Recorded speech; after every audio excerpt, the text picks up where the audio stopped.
Welcome, National Historic Ships, to my study in the New Forest. You're about to see a video which we made a week or so ago on board the Thames barge Cambria, operating in the Blackwater in Essex. Now, from our point of view, the unique thing about this barge is that she has never had an engine and she hasn't got one now. So everything that happens on board her happens in the way that it always did. And this is not the way things are when you have an engine. However, I'm not here to preach to you about this. What I want you to do is have a look, see how things are done, see the way the whole thing proceeds, and formulate your own opinion about it. There's a conversation in the middle of it between me and Richard Titchener, the captain. Now, Richard is a learned man as well as a captain, and his comments are of great interest. My own might be of some interest because I personally have sailed a boat without an engine to South America and back, and have had some interesting experiences as a result. It's made me the sailor I am. But I want you to think about all this, about the effect it has on the heritage of this barge, and also the effect that the use of engines has on heritage in general. It's an interesting topic, and the further you get into it, I think the more interesting you'll find it. So I'll say no more. I'll back off now. My mate Steve will somehow stitch this into the front of the video, and you'll get to see the barge sailing. At the end, it finishes, but I'm going to send you another little video which is the full take of the interview between me and Richard about the question of heritage on this barge and on barges in general. That's the crunch, really. Have a real good look at that and see what you think. Anyway, really nice to have you guys on board. Hope I sail with you one day.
We're on board the sailing barge Cambria, which has the almost unique distinction of operating entirely under canvas.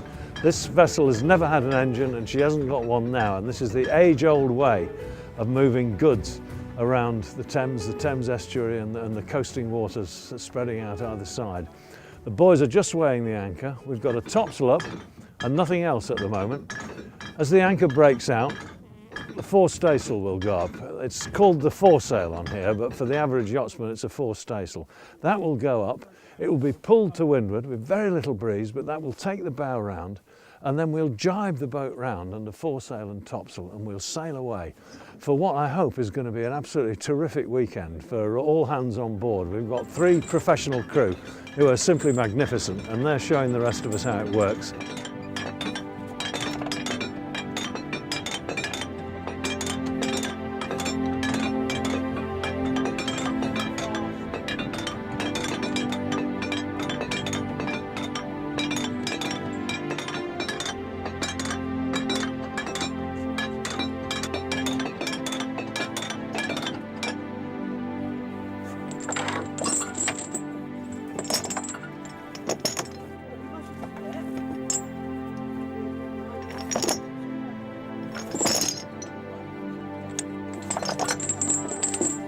Okay, yeah.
left. That was a warning signal, wasn't it, for those dinghies racing through there? Yeah. So there's little toppers in there. There's a lot of them.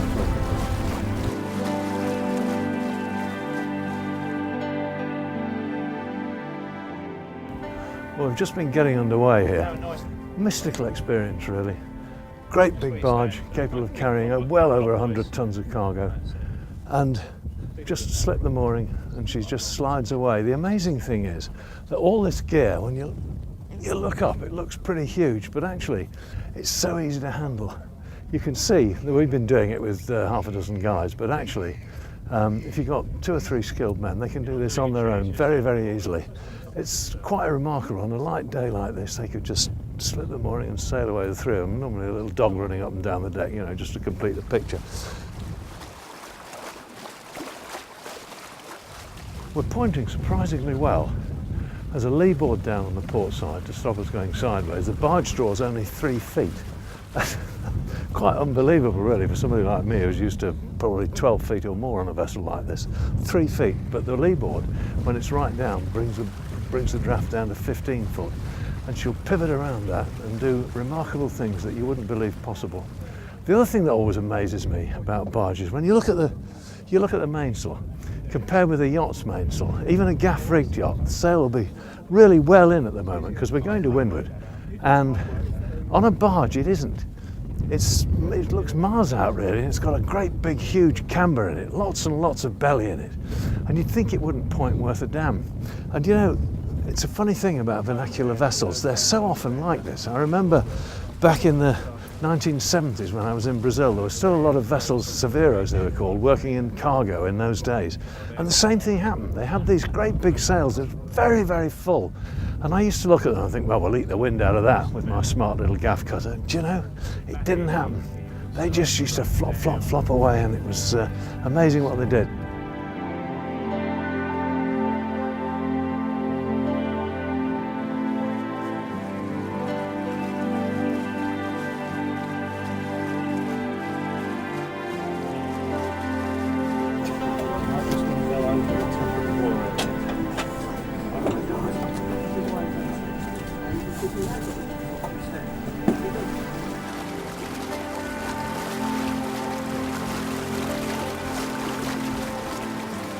The tacking process on here is remarkable. It's literally a 2-man job, 1 man on the wheel, handling the winches for the lee boards, and another guy forward. And what the guy forward does is quite magic, because this is a big unwieldy vessel. We haven't got a great deal of way on, and there's always the danger that you might get stuck end to wind, but it doesn't happen because the staysail, which sets on a horse, so it just naturally tacks itself. There's no pulling and hauling, but the sail is held up on what's going to become the windward side. At the moment, as we've seen, it's secured on the leeward shroud, and when we go about, that sail will be held there as the boat comes through the wind. It'll be held till it comes aback, and the abacked foresail will send the bow across the wind as the lee boards are operated.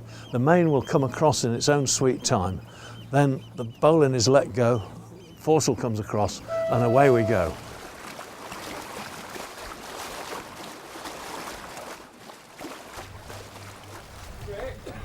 You've got the little yellow boy on the bow, that 2 boat lengths off.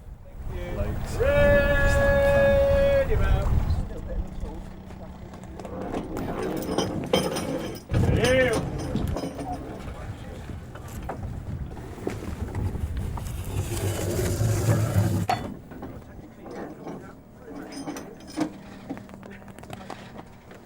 Let go.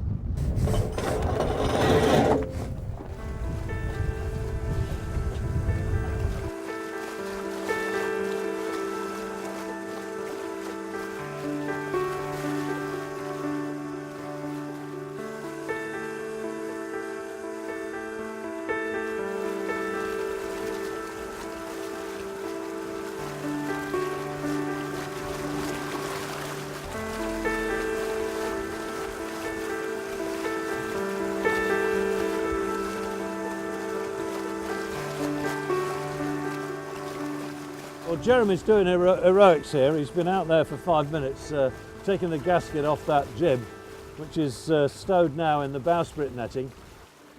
The bowsprits come all the way down from where it was stowed. All the gear gets set up. Jeremy will be in a minute, and as soon as he comes in, we can hoist that sail. And I think that's really going to bring this barge to life. It's going to be very interesting to see what happens. It'll take the weather helm off her for a start, and we're dragging a fair amount of weather helm at the moment because she's designed to be balanced around that jib. The leeboards are fairly well forward on this boat. If you're technically minded, that means there's quite a lot of sail abaft the pivot point, which is generating weather helm. If you're not technical, what it means is the boards that hold her up to the wind are a long way at the front, and it makes the helm a little bit unbalanced. But once you set that sail right out there, that's pulling the bow away from the wind. She balances and off she'll go. Okay, get your seat in nice and tight.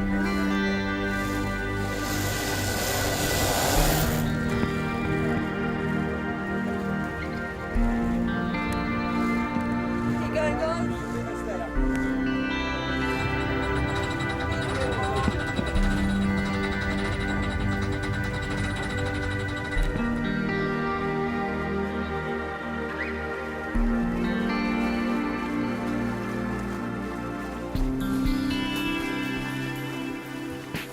We've been using the vessel for what she could deliver to us. Whereas if we'd had an engine and a radar, we might very well already be home now, and we'd have been missing this lovely afternoon sail into the evening, waiting for our high tea and dinner. Now, if we'd done that, we'd have lost out, wouldn't we?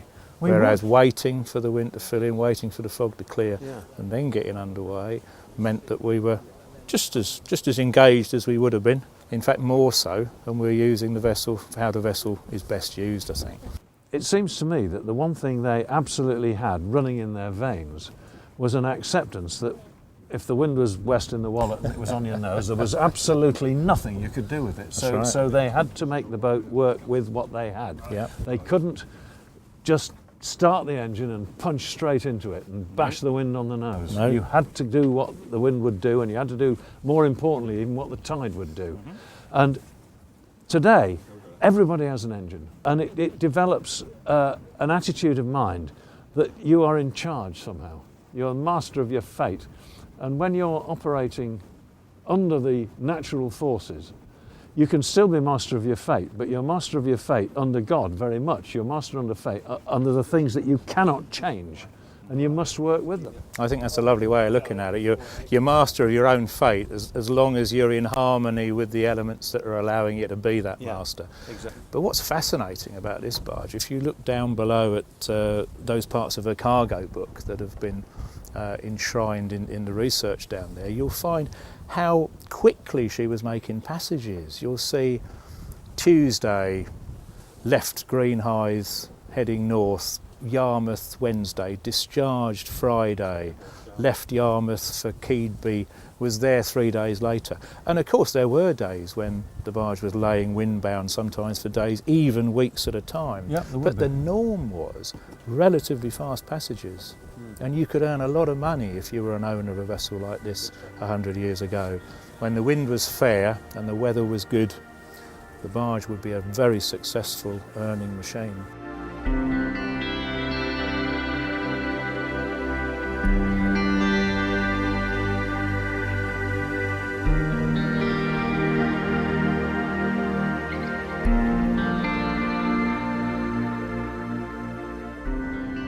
So we're just going through a tack at the moment, and we're coming up to the wind. It's a slow process. It's absolutely not like tacking in a modern yacht.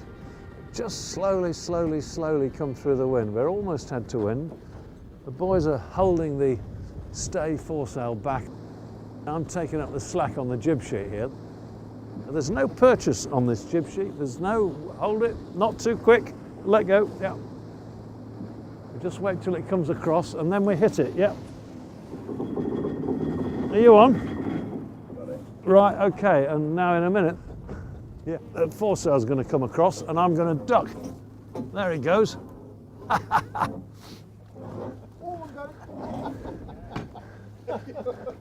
And we're just cameraman's gone over the side. No, he hasn't. He's managed to hang on. And the wonder of it is that we've just tacked a 120 tonne or 150 tonne, whatever it is, barge, with just no effort at all. How easy is that? Compared with winding those winches in a 35-foot modern boat. It's just unbelievable. The boys are just sheeting in the jib topsail down aft there on the old crab winch. There's the mate just giving a little wind. And that's it, we're away.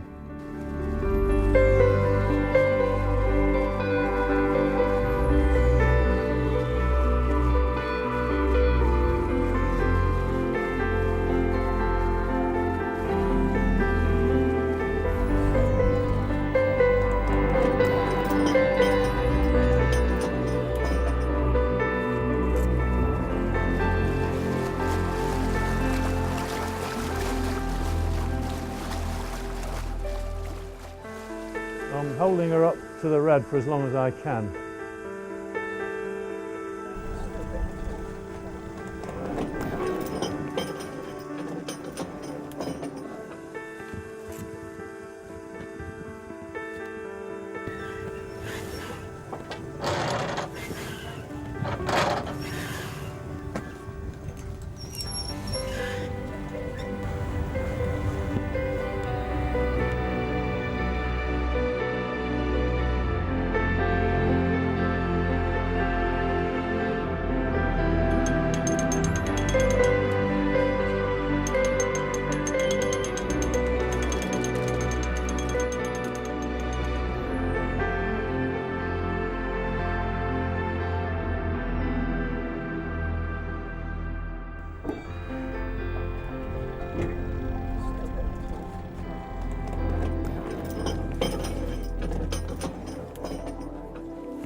Well, that is the end of an absolutely wonderful day on the water. Looking at what's going on here, the boys have just dropped the foresail and the mainsail is being brailed up. This is part of the wonder of the Thames sailing barge. I'm very pleased I'm able to talk to you and I'm not winding that winch, but it's a great thing. See, on any other boat you've ever sailed, you have to drop the sails and that's a lot of work, and then you have to stow them. And on the barge, because there were so few hands when they were originally working, they just tuck the sail up on those brails. They're called brails, the ropes, and they're winding that winch. That takes up the middle rope, and the other ones are all taking up the slack. We're just coming into anchor, actually, and we're rounding up towards the wind. The topsail is still setting, that beautiful sail up there. It's such a perfect shape, and it's a perfect aerofoil. It's driving us round. As we round up, there's no tide at all, so we're just going to come head to wind, and when we lose way, we'll drop the anchor. That'll be a great clatter up on the foredeck, but that main is going. Look, it's just steadily disappearing. Nearly all gone. I'm talking, but I can come. I'm coming. Here I come. What would you like me to do? So what we've got here, I've got what's called the main clewlin of the topsail. They let that sheet off and I pull, and then the whole sail just disappears up onto the mast. It's the same thing again. Normally these sails have to go up and down on most boats, and that is a big sail, and it's heavy too. Anchor's getting ready to go. Isn't that chain rattling? There it goes. Yeah.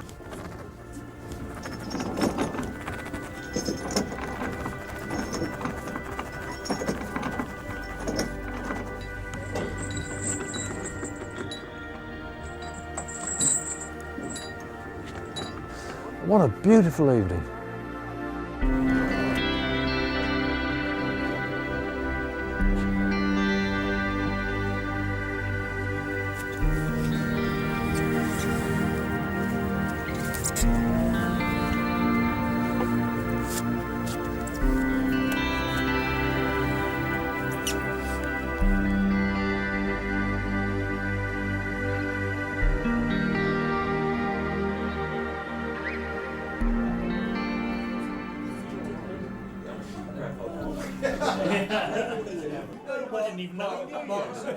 Surely he doesn't need any more friends, does he? You know, and that's in the game at 40.